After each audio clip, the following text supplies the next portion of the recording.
আসসালামু আলাইকুম। নাফিস gardening and organic food সেন্টারের পক্ষ থেকে আপনাদেরকে স্বাগতম।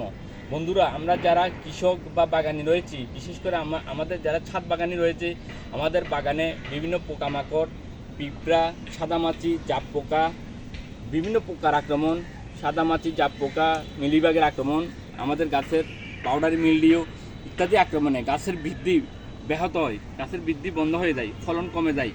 এই গাছের বাগানের এই দুরবস্থা থেকে পরিত্রাণ পেতে আমরা যারা বাগানি তারা হুট করে সার বা ফার্টিলাইজারের দোকান থেকে কেমিক্যাল যুক্ত অর্থাৎ রাসায়নিক কেমিক্যাল যুক্ত বিষ কিনে এনে আমরা গাছে স্প্রে করি।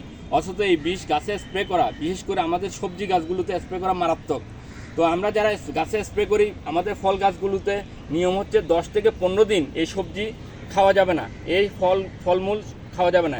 তো আমরা যারা আমাদের বেগুন, টমেটো, লঙ্কা, লেবু, টমেটো, বেগুন, এই সমস্ত গাছে, লাউ গাছ, এই সমস্ত গাছে যে সবজি গাছগুলো আছে, এই সবজি গাছগুলো আমরা প্রতিদিন প্রায় খাই।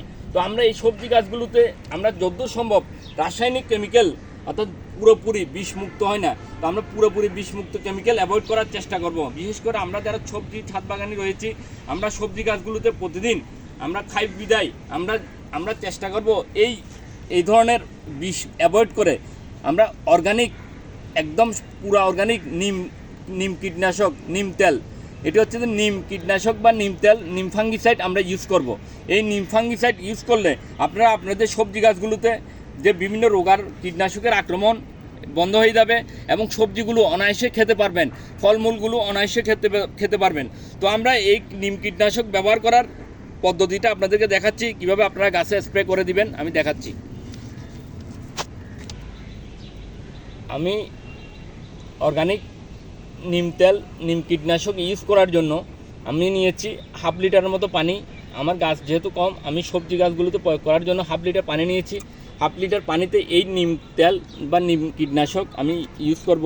তো আপনারা 1 লিটার পানির জন্য 2 চামচ নেবেন। আমি আমার যেহেতু 1/2 লিটার পানি, আমি 1/2 লিটার পানির জন্য আমি 1 চামচ নিব। পুরোপুরি 1 চামচ নিয়েছি। দেখুন, 1/2 লিটার পানির জন্য একটু বেশি নিয়েছি, 1.5 চামচের মতো। তো এইভাবে আপনারা নেওয়ার পর ভালোভাবে নেড়ে ফেলবেন, ভালোভাবে নাড়বেন। তো যেহেতু এটি নিম তেল, নিম কীটনাশকের জন্য নিম তেল আমাদের থাকার দরকার নেই। আমরা ভালোভাবে নাড়ার পর আমরা স্প্রে জারে নিয়ে নিব। এখন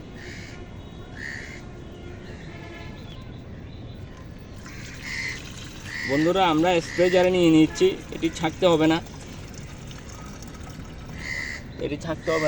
স্প্রে জারে নিয়ে নিয়েছি। আমরা স্প্রে জারে নেওয়ার পর আমরা ভালোভাবে একটু পাম্পিং করে নিব।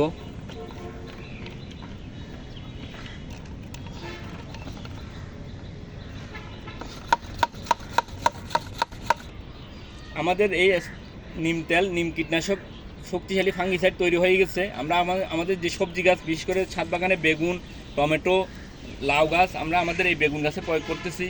তো এটি প্রয়োগ করলে বন্ধুরা আপনাদের সবজিগুলো, ছাদ বাগানের সবজিগুলো অনায়াসে আপনারা খেতে পারবেন। আর কোনো রাসায়নিক কীটনাশকের উপর আপনারা যত সম্ভব সবজি গাছগুলোতে রাসায়নিক কীটনাশক দিবেন না।